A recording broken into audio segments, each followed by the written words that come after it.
Passamos a palavra ao senhor vice-governador do Estado, Gabriel Souza, presidente do Conselho do Plano Rio Grande.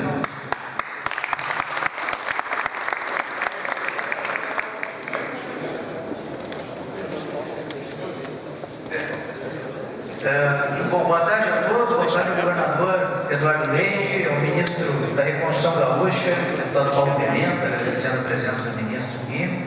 Também o secretário, quero apresentar aos senhores aqui, que o governador Eduardo acabou de confirmar, o nome do secretário executivo do Conselho do Plano Rio Grande e atual prefeito municipal de Restinga Seca, Paulinho Salerno, o nome dele.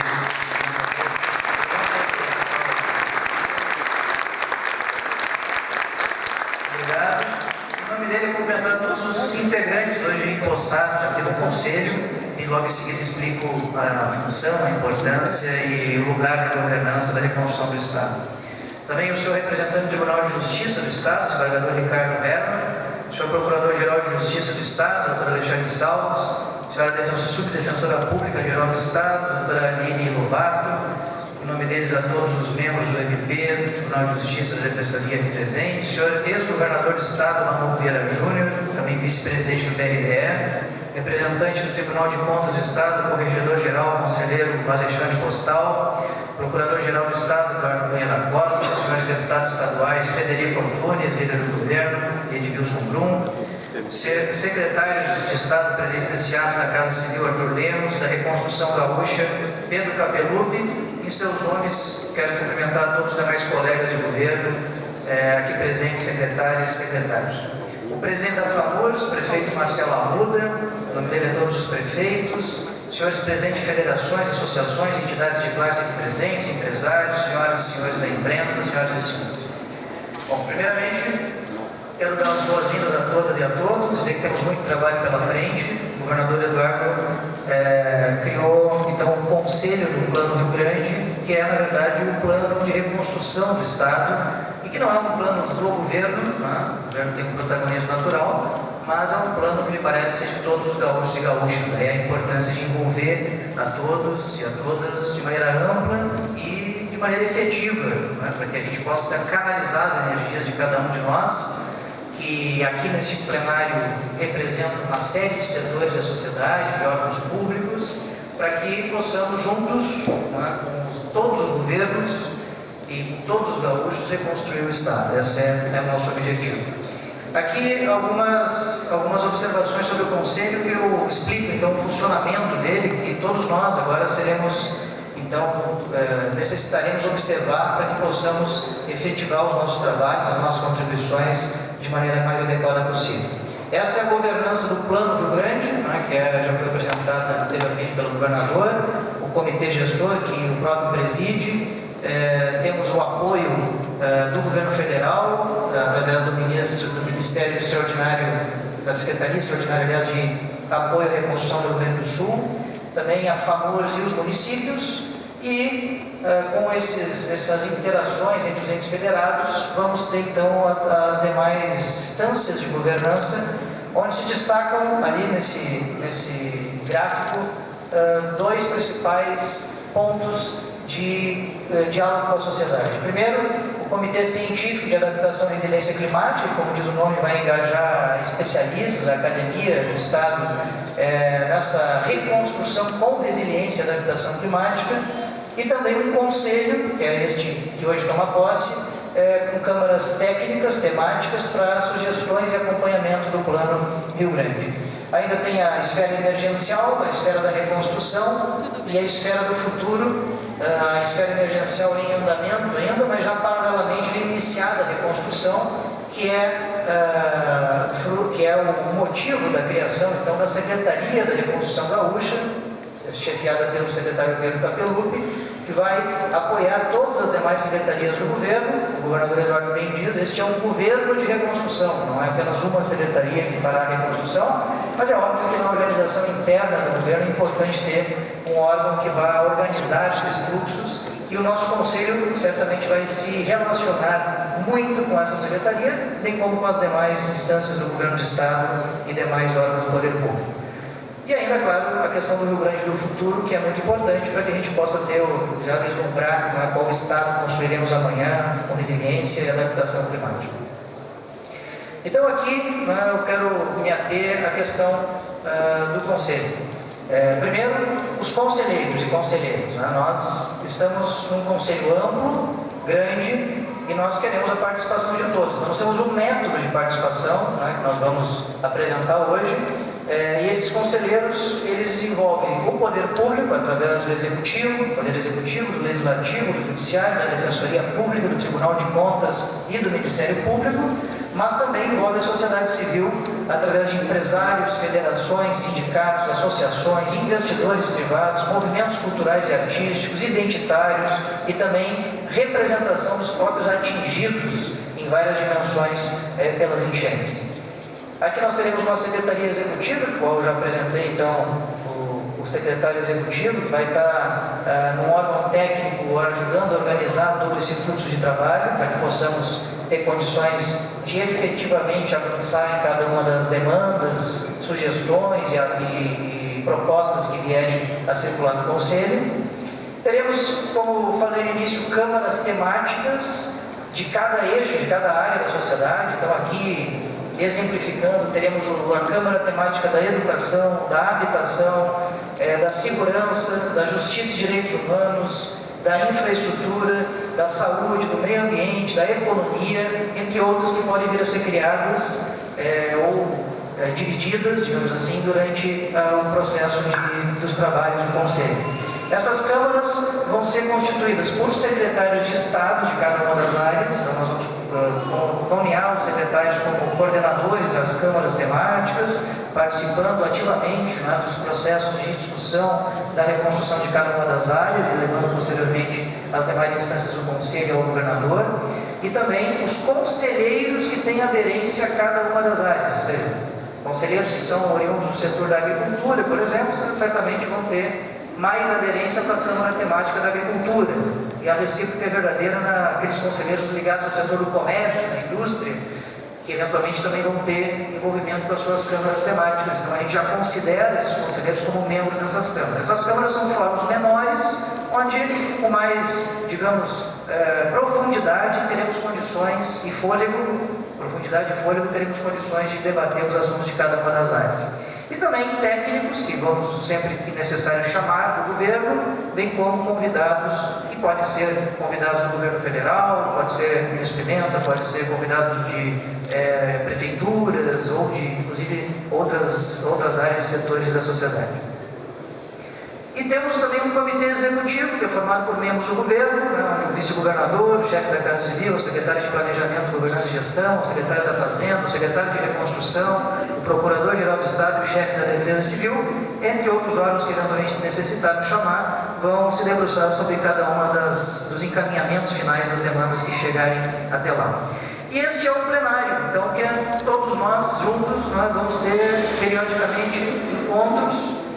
Prometo que não faremos encontros que sejam improdutivos, muito menos que eventualmente possamos resultar com pouca efetividade nas ações, mas encontros importantes, porque o plenário também serve para monitorar todo o processo de reconstrução do Rio Grande do Sul. Temos que ter um lugar onde a sociedade veja e monitore, cobre, fiscalize, proponha, haja junto com o governo, no sentido de entender a quantas anda a reconstrução do Estado sobre cada um dos projetos que estamos tocando, tanto do ponto de vista estruturante, da infraestrutura, da física do Estado, como também as políticas, aquelas que são importantes de apoio aos vários setores da sociedade. Aqui, então, o método do fluxo das demandas. Nós vamos ter uma entrada da demanda, seja ela qual for, inúmeras demandas. Eu vou dar um exemplo aqui que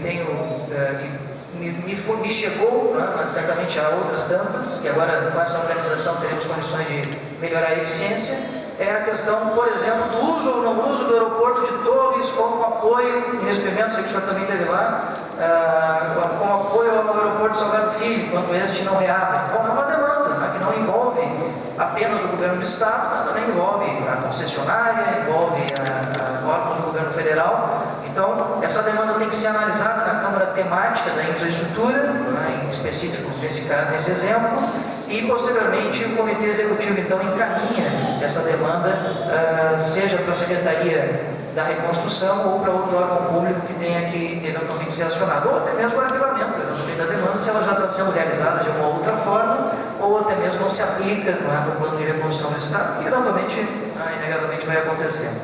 E depois nós temos o monitoramento, então, nós vamos ter uma ferramenta de controle e monitoramento de cada uma dessas demandas, com muita transparência, para todos os conselheiros poderem analisar e também dar retorno aos setores os quais representam aqui.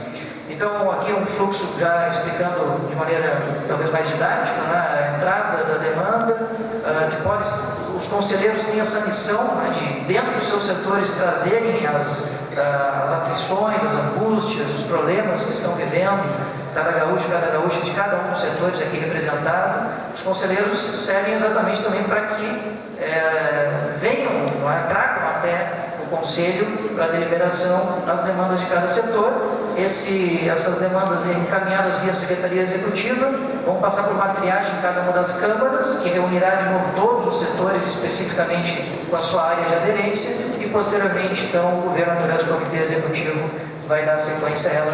Eis portanto, o organograma, saudando a presença do presidente da Assembleia Legislativa, o deputado Adolfo Brito. Bom, então o papel do conselheiro, né? É uma coisa que muitos me perguntaram. O que eu tenho que fazer, qual seria a tarefa, né, que me cabe a mim durante esse processo de reconstrução, como falei, envolverá todos os gaúchos. Primeiro, organizar as pautas e demandas do setor que representa e encaminhá-las para o Conselho, sempre pertinente. Participar de cada uma das câmaras temáticas, nas quais são relacionadas ao seu setor, sempre convidado ou entendido que é necessária a sua participação. Acompanhar o monitoramento das ações de reconstrução, então aqui não é um pleno apenas para ouvir relatórios e prestações de contas, mas também para acompanhar, monitorando, chamando a atenção para aquele projeto que deveria estar andando mais rápido, entendendo quais são os motivos de por que não está andando, coisa parecida. E também, sempre que necessário, o uso da palavra nesse conselho. Por óbvio, como nós somos muitos, nós vamos ter que ter um método de organização das inscrições, parecido com o que, meus caros deputados, acontece na Assembleia Legislativa, né? Nós temos então um método de inscrições, onde até 24 horas antes da reunião do Conselho, as pessoas que queiram usar a palavra vão solicitar o uso da palavra. Vai ter um tempo estipulado e um número limite de inscritos, de preferência não repetindo por setor, para que a gente possa ter uma organização melhor do uso da fala aqui nessa tribuna, até porque nós vamos ter momentos que o secretariado vai estar presente, o governador eventualmente vai participar, o vice-governador, o ministro, enfim, é um momento importante, não é, para expor eventualmente alguma posição de cada um dos conselheiros e conselheiros. Câmara Técnica, então já havia falado, né, que participará obrigatoriamente o secretário de Estado e os conselheiros das áreas afins, e facultativamente, então, demais conselheiros de órgãos públicos, bem como a Secretaria da Reconstrução Gaúcha e demais convidados, sempre que necessário. O Comitê Executivo, que é um órgão que o governo vai organizar então essas demandas para poder encaminhá-las. Aqui também repete então a questão do plenário. Esse aqui é um modelo ilustrativo da ferramenta que nós vamos disponibilizar para acompanhamento de cada uma das ações, demandas que esse Conselho discutirá e debaterá. Nós vamos ter um dashboard então das ações da reconstrução do Estado, que o Conselho está debruçado, não só para os conselheiros poderem com mais qualidade e organização acompanhá-los, mas também os próprios gaúchos e gaúchas, a sociedade, a imprensa, que quiser eventualmente observar a quantas anos esse trabalho, para que possamos dar retorno e uma devolutiva a cada uma das demandas que chegarem aqui e eventualmente forem adiante. Nós temos aqui no Conselho, então, esses setores por hora representados, o que não significa, né, o governador sempre gosta de me lembrar e lembrar a todos, que é estanque, ou seja, que está finalizada a composição. Sempre que necessário for, nós podemos sim adicionar, ou desmembrar, desdobrar algum setor que eventualmente esteja ou não representado ou subrepresentado. Mas por hora, para iniciar, porque há necessidade sempre de ter um início, né? Então por hora nós estamos com os poderes, os 3 poderes, órgãos e municípios representados. Aqui não só a presidência da FAMURS, mas também a presidência de cada uma das associações de municípios das regiões mais atingidas. E nós entendemos importante a participação. Também federações e organizações como de praxe, o Sistema S, que tem colaborado imensamente nesse processo, o setor de comércio e serviços, com as suas entidades, o setor financeiro, de seguros, o setor das universidades, de energia, de turismo, da indústria, conselhos profissionais das profissões que têm maior aderência ao processo de reconstrução ou ao processo da emergência que vivemos, o setor de logística, de construção civil e infraestrutura, direitos humanos, inovação, agricultura, trabalhadores, com todas as centrais sindicais representadas, federações de trabalhadores da agricultura, movimentos dos mais variados, vou citar movimentos bastante díspares do ponto de vista das suas formações e objetivos, como é o caso do Instituto Cultural Floresta, como é o caso do LID, como é o caso, por exemplo, do movimento de atingidos por barragens e do próprio movimento dos trabalhadores rurais sem terra, o MST, que estão participando também com cada um uma cadeira no Conselho. Os hospitais, a educação, a cultura, uma série de movimentos, em alguns casos, no caso de Direitos Humanos e Cultura, convidamos representações dos conselhos estaduais de cada um dos setores, Conselho dos Indígenas, dos Povos Indígenas, Conselho do LGBTQIA+, Conselho da Cultura e assim por diante, para poder ter uma representação mais ampla de cada um desses setores. A imprensa, o meio ambiente, todos os ex-governadores do Estado são convidados e cada um deles tem um assento aqui guardado no Conselho para participar sempre que entenderem pertinente, porque nós precisamos muito de uma amplitude, não só social, mas também política, porque agora é hora da unidade, da União dos Gaúchos, então os ex-governadores são simbólicos nisso. E sobre os atingidos, isso é uma ideia do governador Eduardo Leite, que nós estamos incluindo aqui, porque a ideia é fazer com que nós tenhamos uma representação de pessoas físicas e pessoas jurídicas que foram atingidas. Pessoas que estão muitas vezes em abrigos, pessoas que estão muitas vezes com as suas casas destruídas, pessoas que estão beneficiárias de programas sociais e de empresas que foram atingidas, cujos empresários têm uma história para contar para todos, para entendermos a dor, o sofrimento, o desafio de cada um para reerguer os seus negócios. Então nós selecionamos um grupo de empresas que foram atingidas de regiões bastante impactadas e também um grupo de pessoas atingidas que nós estamos, eu vou explicar como fizemos um sorteio aleatório dos membros. Então, o que aconteceu foi que nós estamos selecionando 10 membros titulares e 10 suplentes para representar simbolicamente as vítimas do evento de maio, que está sendo realizado pelo sorteio pelo nosso Departamento de Economia e Estatística da SPGG. E o critério, a gente cruza os dados do CAD único, registros administrativos, para identificar beneficiários de políticas de auxílio, com foco na população em situação de pobreza. Temos algumas premissas, selecionamos 5 municípios, pessoas de 5 municípios, com critérios. Primeiro, Eldorado do Sul e do Sul. Por quê? Porque é a maior proporção da população atingida, 80,8% e 70,2% respectivamente. Depois escolhemos Canoas, Porto Alegre e São Leopoldo, porque é a maior estimativa absoluta da população atingida, 155 mil, 122 mil e 89 mil pessoas respectivamente. Um homem e uma mulher titular, um homem e uma mulher suplente, cada um dos municípios, responsáveis por arranjos familiares em situação de pobreza, cuja renda familiar per capita não é superior a R$218, e famílias desabrigadas ou desalojadas, beneficiárias do programa Volta por Cima.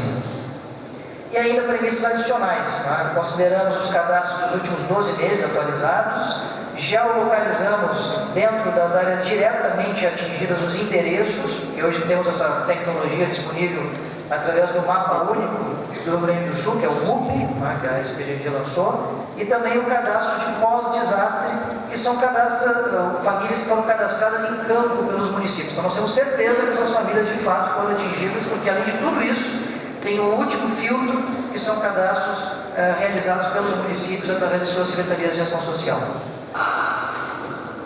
Então, na verdade, o sobrevoo do Conselho é este. Nós vamos organizar agora nosso método de comunicação, vamos fazer com que a gente consiga nos falar do ponto de vista organizado, e a ideia é exatamente essa: ter um lugar na nossa governança da reconstrução do Estado, a fim de que possamos organizar toda a energia que a sociedade gaúcha tem de maneira extremamente salutar, direcionada ao processo de reconstrução, de maneira a efetivar esse esforço, cada minuto, do seu tempo, cada recurso do seu bolso, que está sendo eventualmente mobilizado no Estado.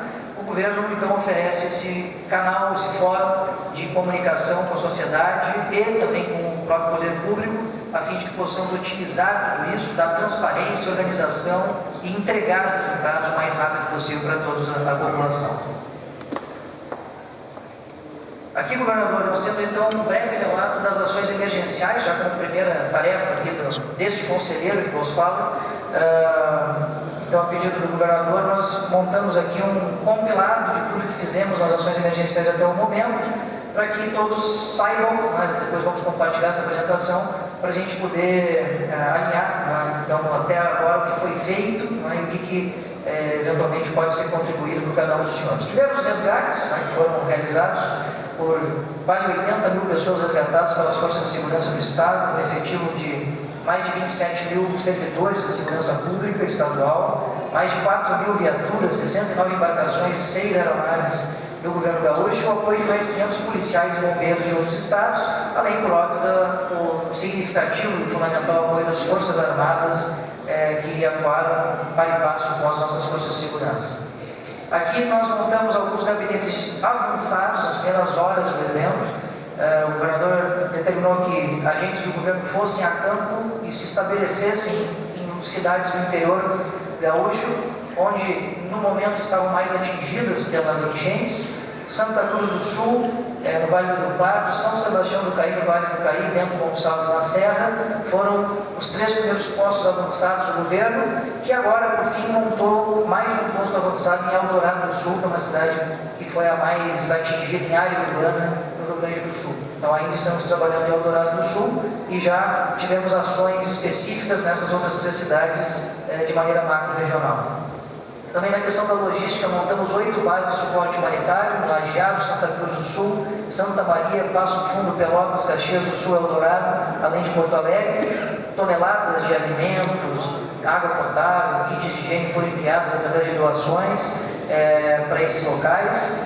Tivemos um 0800 para grandes doações, montamos o 0800 205 5151. Em torno de 970 mil quilos, 970 toneladas foram recebidos através desse 0800 desde o dia 13 de maio. Estamos finalizando, nesse momento, a contratação dos Correios para fazer a gestão dos centros de distribuição, para que tenhamos uma equipe de uma empresa pública que é especialista em logística. Haja visto que os nossos voluntários, que a gente quer agradecer, foram fundamentais no primeiro momento, mas voltaram, ou já em grande parte retornaram às suas atividades, e naturalmente o Estado tem limites nessa operação. Então estamos contratando os Correios e também credenciamos empresas transportadoras de logística para poder ter caminhões à disposição. Esse credenciamento já existe e está sendo utilizado sempre que é necessário.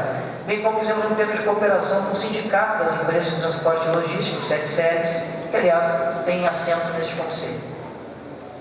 Sobre os abrigos, nós tivemos quase 900 abrigos, hoje nós temos 277 no estado. O número de desabrigados, que começou próximo a 80 mil pessoas, hoje está em praticamente 12 mil pessoas ainda nos abrigos, no dia 13 de junho, quase 45 dias depois do início desse evento. Estamos fazendo um monitoramento desses espaços através da nossa Secretaria de Desenvolvimento Social, que tem um censo dos abrigos que diariamente é atualizado. Disponibilizamos serviços e assistência humanitária e criamos a Casa Violeta, liderada pelo Thales Bolzan, que faz acolhimento de permanência estendida para mulheres e crianças vítimas da enchente. Até 190 pessoas estão abrigadas na capital, na Casa Violeta. Esse é o dashboard então, da Secretaria de Desenvolvimento Social, que todos os dias atualiza. Você pode notar no gráfico verde, em linha, que o número de desabrigados, de pessoas em abrigos, está caindo, porque muitas pessoas estão voltando para casa, ou foram para casa de parentes, ou infelizmente estão em situação precária de moradia em algum lugar. Anteontem, em Eldorado do Sul, por exemplo, tem muitas pessoas, infelizmente, na beira da rodovia, né? Situação que não é apropriada para essas pessoas. O aluguel social, né, que é uma política que o governo do estado passa R$400 por família para os municípios, e também o estadia solidária, que de igual forma apoia as famílias que estão alojadas em outras residências. Os animais, que é outra questão importante nesse momento, né? Nós estamos monitorando abrigos de animais resgatados, já foram mais de quase 17 mil animais resgatados e alojados em 347 abrigos. Lançamos o Plano Estadual de Ações de Resposta à Fauna, fizemos um termo de cooperação com o GRAD, que é o Grupo de Resposta a Animais em Desastres.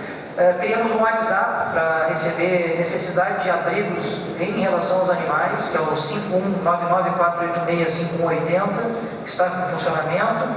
Estamos amanhã iniciando a operação de castração e microchipagem de cerca de 20 mil animais. Vamos agradecer ao Ministério Público, Dr. Saltos, que através do Fundo de Recuperação de Bens Lesados repassou R$1 milhão para esse projeto. Amanhã vamos ter o primeiro animal já castrado e estamos bolando soluções aí também para apoiar os municípios no pós-desastre.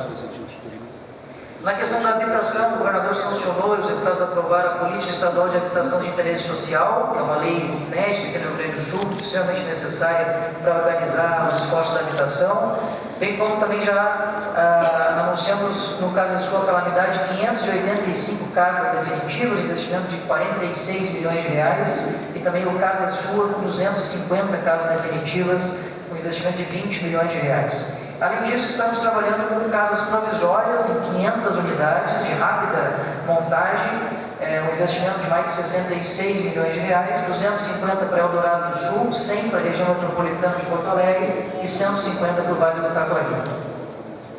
Os centros humanitários de acolhimento, né, são 5 unidades que estão em vias de montagem, 3 em Porto Alegre, 2 em Canoas, capacidade para 3.700 pessoas, 2.000 em Porto Alegre e 1.700 em Canoas. Queremos agradecer aqui também a outro membro desse conselho, a FEComércio, o Sesc Senac, que está financiando esse projeto. Sem eles, nós não teríamos condições de dar maior dignidade a essas pessoas. Gestão da OIM, a Organização Internacional das Migrações da ONU, e parte das estruturas cedidas pela Agência da ONU para Refugiados, a Acnur, essas que serão utilizadas lá em Canoas na unidade da Refap.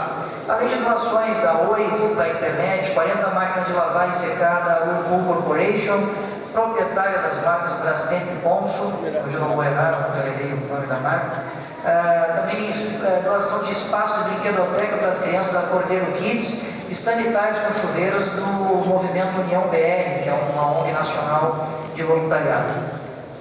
Na educação, secretária Raquel, total de escolas no estado 2.338, 741 mil alunos, dessas 396 mil alunos de 1.090 escolas foram impactados e apenas 58 não retomaram as aulas. Obviamente, toda escola é importante, cada uma delas importa, mas cá para nós, de 1.090 escolas, nós em 40 dias, um pouco mais ou menos, temos apenas 58 que ainda não retomaram as aulas, mas estão tendo atividade de forma remota, híbrida ou por revezamento. Cerca de 97% dos estudantes da rede já estão em atividades ou presenciais ou remotas.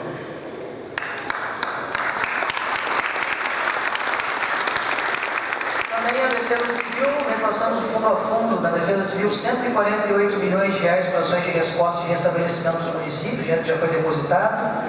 E queremos agradecer aqui ao Poder Judiciário, em nome do desembargador Ricardo Herman, todo o Poder Judiciário do Brasil, com vários tribunais e comarcas, nas mais diversas instâncias do Poder Judiciário, que repassaram em torno de R$180 milhões para o Estado, beneficiando 95 municípios gaúchos em calamidade, já repassados o recurso no transferência fundo a fundo também da Defesa Civil.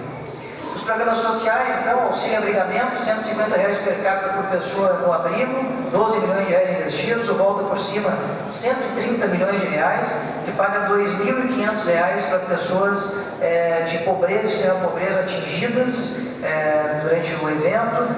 Inclusive, é importante dizer, nós pagamos automaticamente, sem necessidade de cadastro, de um novo cadastro, em virtude dessa tecnologia que temos disponível, entendendo onde é que são as manchas onde a água atingiu cada um dos municípios, cruzando com os dados do CADMUR. O PIX SOS Rio Grande do Sul já distribuiu mais de 36 milhões de reais para 18 mil famílias, que é coordenado pelo secretário Arthur, todas elas de baixa renda. E também, como o governador falou, aluguel social e estadia solidária, as duas iniciativas somos 60 milhões de reais repassados aos municípios para que cada família receba R$400 do Estado ou para alugar uma casa temporariamente ou para ajudar na casa a qual está sendo acolhida. E o município geralmente coloca mais recursos, portanto tem municípios que botam 400, botam 600, nós temos aí um valor de 800, R$1.000 em média por cada aluguel social e estadia solidária. Na área da saúde, Secretariado, os hospitais com infraestrutura atingida receberam mais de 45 milhões de reais, na saúde mental 12 milhões de reais, no custeio para atenção primária um reforço de mais de 12 milhões de reais, e os equipamentos e câmaras de vacina para os estabelecimentos de saúde, muitas delas que perderam esses equipamentos, um repasse de mais de 16 milhões de reais. Esse é o site sosenchentes.rs.gov.br, onde todas essas e outras tantas informações estão reunidas num único portal do Governo do Estado. Então, governador, senhoras e senhores, era isso que tinha a dizer. Muito obrigado a todos. Bem-vindos, então, ao Conselho, e passando o trabalho para todos.